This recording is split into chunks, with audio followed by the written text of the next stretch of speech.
Hey, it's your buddy Peace and Harmony with you here today. We're looking at restoring a sense of boundaries after experiencing narcissistic or psychopathic abuse.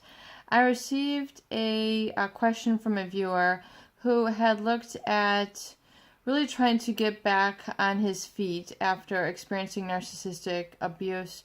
Someone who he was really truly in love with, someone who he really had a lot of good times with, but who just, for no reason, understandably, just started becoming more and more withdrawn, more and more emotionally unavailable, and really sort of calling the relationship off through an apathy and an aloofness, and really just sort of parading other people around in his life, and really feeling like a sense of losing of himself, almost like I'm a loser or I, lost this battle. And I really want to help you correct and get a little bit more empowerment when you experience this after narcissistic discard. This feeling like I'm a loser, the feeling like I am a nobody. Really realize it's very much to the contrary. You have just discovered that you are a somebody. You are a sentient, feeling, giving, loving, passionate human being. And it was that in your giving all to this person that is very much validating that experience.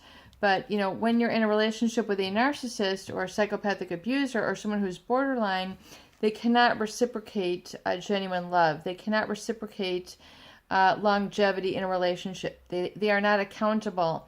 They cannot be responsible. They cannot commit.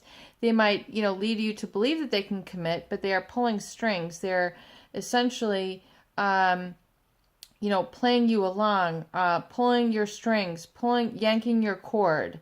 They are feeding you lies. They are pathologically lying, generally on a daily basis, to keep you feeding into their supply needs. So generally, a narcissist's supply needs will have a shelf life. They vacillate between people, relationships, etc., in order to maintain that sense of supply, that support, that love making, that sex, those adventures, the things that you were involved in, the business planning, whatever it was, that you were in essence a sense of a sort of supply for them. And as you get older and mature, you realize that you really don't have time for that. It's not worth your energy. It's not worth your time. It's not worth getting hung up over.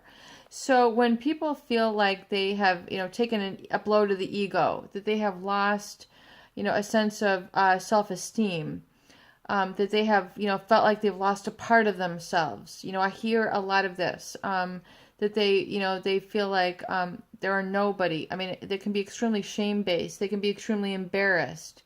Have all this self-reproach. Realize that this feeling of depression is actually a call of your body to get to pay attention to this boundary violation that occurred.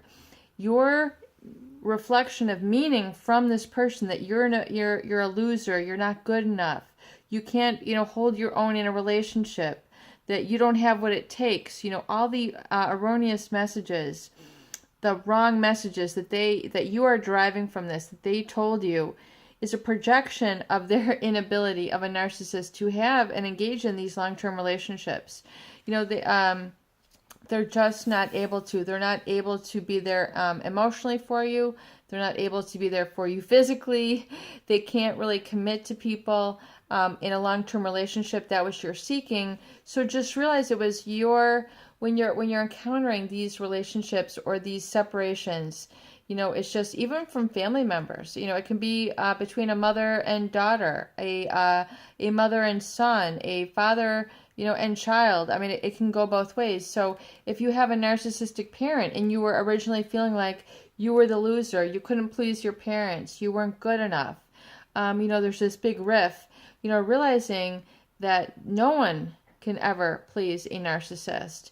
That they just are going to fill up their life with narcissistic supply to basically conceal and cover up the very sort of emptiness that they have, the discontent, and that's a discontent that no one can fill, that they will perpetually live their life in this, and that is their choice, that is their personality, and that is their responsibility to sort of, be responsible and accountable for themselves. And if you've taken it upon yourself to give more than necessary to try to help this person, to try to, be the rock in this person's life, to carry them on your shoulders, when in essence they're not doing what they should for themselves, you're just, you're in an uphill battle.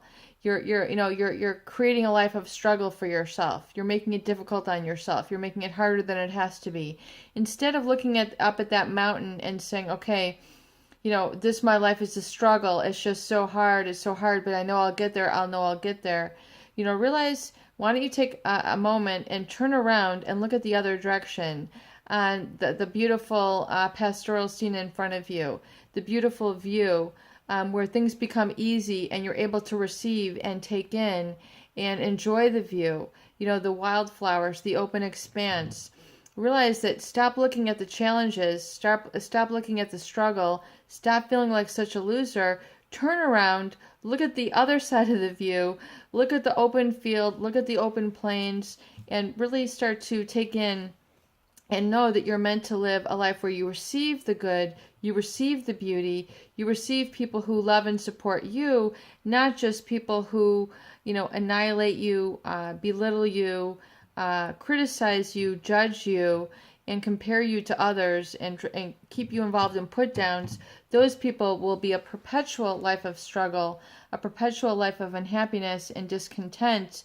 It's an uphill battle. Take a moment just to look out at the pastoral view and receive and take in the beauty that life is, and then also begin to draw to your reality people who can also appreciate and embrace that view with you, and who can actually truly love you and give you that blissful expanse and adventure and discovery that you're truly looking for.